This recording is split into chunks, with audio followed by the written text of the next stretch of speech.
deuxième résolution, les fonctions affines. Donc une fonction affine, c'est une fonction qui s'écrit de la forme ax plus b. Voilà. Donc a, c'est son coefficient directeur et b, ça s'appelle l'ordonnée à l'origine. Il y a deux cas particuliers. Si b est égal à 0, ça s'appelle une fonction linéaire. C'est une fonction de la forme ax. Si a est égal à 0, c'est une fonction constante. Par exemple, si je prends la fonction 3x moins 1, comment calculer l'image? Donc l'image, par exemple, x, il va subir deux transformations. Donc x fois 3 moins 1. Donc première étape, multiplié par 3, puis retrancher 1. Alors par exemple, si je veux l'image de 2, je fais 2 fois 3, ça me donne 6, puis je retranche 1, ça me donne 5. Sinon, je peux directement remplacer x par 2 et calculer l'image. Pour l'antécédent, même façon, je vais faire l'opération inverse. Donc, f de x consiste à multiplier par 3, puis retrancher 1. À l'inverse, on va commencer par ajouter 1, puis diviser par 3. Si je veux par exemple un antécédent de 5, donc il faut ajouter 1 tout d'abord, ça nous fera 6. Et puis diviser par 3, ça nous fera 2. Et on va dire que 2 est un antécédent de 5. Mais sinon, on peut calculer l'antécédent en résolvant l'équation f de x est égal à 5. Donc f de x est égal à 5, ça veut dire 3x moins 1 est égal à 5. Ça veut dire 3x est égal à 6. Je divise par 3, ça me fait x est égal à 2. Donc voilà l'antécédent de 5. Autre chose, comment représenter une fonction? Bien lire graphiquement la courbe à partir d'une droite, l'expression d'une fonction. Alors si je prends cette fonction d1, c'est une fonction affine, donc je veux l'expression de cette fonction. L'ordonnée à l'origine, c'est là où il coupe l'axe ordonné. Alors l'axe ordonné, il le coupe, par exemple ici, je place mon repère, et il le coupe en moins 1. Donc b est égal à moins 1. Alors comment je peux lire a? Alors pour lire a, donc je prends un point, je pars de b, je fais un accroissement, j'augmente de 1 horizontalement, donc je fais plus 1. Et après, je vais chercher de combien je vais monter ou descendre. Alors là, je vois que je vais monter. Je monte de combien? 1, 2, 3. Donc l'accroissement, c'est 3. Donc je peux vous dire que a est égal à 3. Je peux prendre n'importe quel point. Je monte de 1. Et pour rejoindre ma fonction, je dois monter de 3. Donc ici, je monte de 3.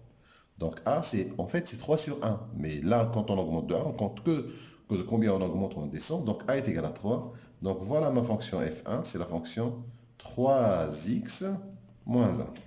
Pour la fonction rose, B c'est 3. Vous voyez, B c'est 3. Et puis pour A, je vais augmenter de 1. Donc je vois que je descends de 2. Sinon, je peux le faire ici. Par exemple, quand j'augmente de 1, je descends de 2. Donc c'est moins 2, donc A c'est moins 2. Et voilà, donc ma fonction c'est f de x est égal à moins 2x plus 3. Fonction dans un repère, par exemple la fonction f de x est égal à 3x plus 1. Mon b c'est 1, mon a c'est 3. Donc comment je vais représenter? Je place tout d'abord b. B c'est 1, voilà, c'est l'ordonnée à l'origine. Puis comme a est égal à 3, donc je vais aller vers b, je vais augmenter de 1, augmenter de 1. Et puisque a est 3, je vais monter de 3. Donc j'obtiens mon deuxième point. Et donc ce qui me permet de tracer cette courbe en passant par ces deux points. Voilà donc la courbe que je vais surligner en vert. Alors, la deuxième, par exemple, ici, j'ai dit x est égal à moins 2x moins 2. Donc, mon b, c'est moins 2. Et mon a, c'est moins 2.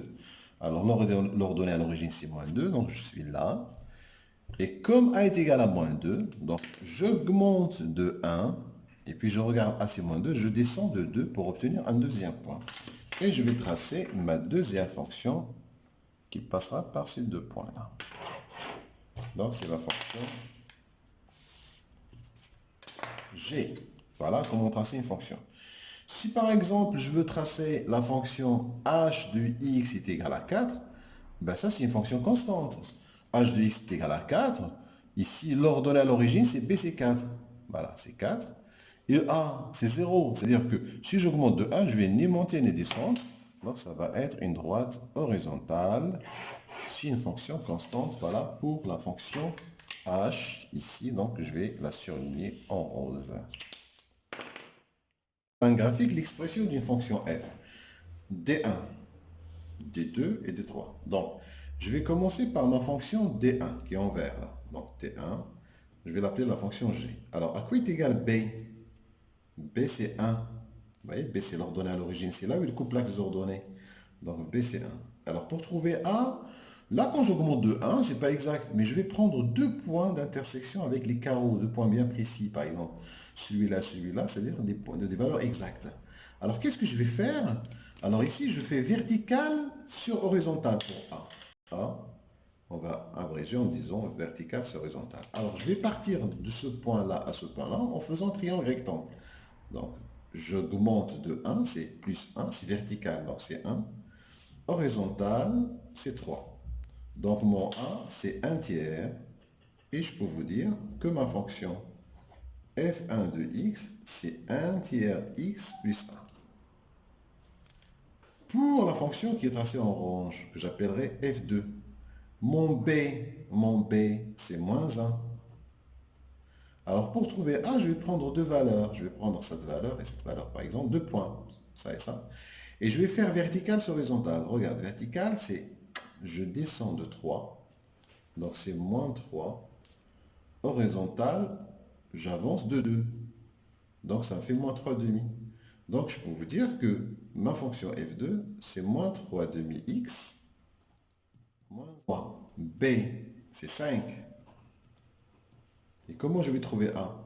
Je vais prendre deux points qui soient intersection avec, bien sûr, les carreaux pour avoir des valeurs exactes. Alors je vais faire vertical. Donc je peux partir de là à là. Sinon, cette fois, je vais commencer de là à là.